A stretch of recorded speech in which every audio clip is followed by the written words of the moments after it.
उसकी वजह से जो जो जो आपकी आपकी सर्विसेज पर जो भी उसका असर रहा हो, अब एक बार फिर आपकी सैलरी को, आपकी अलाउंसेस को सबको बहाल कर दिया जाएगा। और वहां पर जितने भी सुरक्षा बलों के लिए आज की बात नहीं है कि अफगानिस्तान की नहीं, अब वियतनाम वॉर की बात करते हैं। अमेरिका कब से बिग ब्रदर की भूमिका और दुनिया में अपनी ताकत दिखाने के लिए युद्ध में जाता रहा है, पर डोनाल्ड ट्रंप ने आगे का रास्ता दिखाते हुए कह दिया है कि अब और नहीं, बस यहीं पर सब खत्म। बिल्कुल जी या श्वेता, बिल्कुल उन्होंने आर्म फोर्सेस के पहली बात तो कुछ चीजें इसमें पहली बार नई भी दिखी हैं। एक तो आपने देखा होगा जब उनकी ओथ से पहले एक आर्म फोर्सेस के लोग आए थे गाते हुए बिब्लिकल हिम गा रहे थे। उसमें अहमियत ये थी कि as the commander in chief of the arm forces उन्होंने इनको ड्यू रिस्पेक्ट दी और आर्म फोर्सेस के बारे में काफी बातचीत की। वेटरन्स भी बैठे थे उसमें और उन्होंने एक ये चीज बोली है कि आर्म फोर्सेस को किसी भी हालात में उनका सिर्फ मिशन एक है, अगर वॉर जीती होगी उसको जीतना है, बस एक ही मिशन है, बाकी कोई मिशन नहीं, ना पॉलिटिकल मिशन, ना रेशियल मिशन, ना कास्ट या रिलीजन। और अच्छी बात है उन्होंने आज ये भी बोला है कि जो भी अमेरिका में वो सब एक है, कोई धर्म, कोई कास्ट, कोई रेशियलिज्म नहीं होगी। वो भी उन्होंने आज बहुत अच्छी चीज बोली है। और मेरे ख्याल आज फक्र की बात यह भी है कि जो उषा वांस है, बिल्कुल उन्होंने सही बोला है, हम सबको एक फक्र है, वो इंडियन कनेक्ट है, जो भी है वो एक इंडियन है, चाहे वो क्रिश्चियन हो या हिंदू हो, उससे कोई फर्क नहीं पड़ता, इंडियन है। तो आर्म फोर्सेस के लिए उन्होंने काफी अच्छा बोला है। और मेरे को लगता है जो उन्होंने एंड में भी बोला था कि लिगेसी रहेगी पीस मेकर की।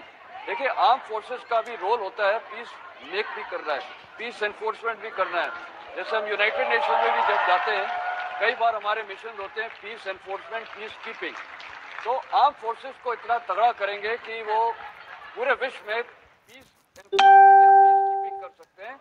और अगर कोई उनके ऊपर अनजस्ट वॉर थोका जाए, जिसको अमेरिका जस्ट माने, तो हो सकता है फिर ऐसी स्थिति में आर्म फोर्सेस का मिशन बहुत क्लियर है, विन दी वॉर।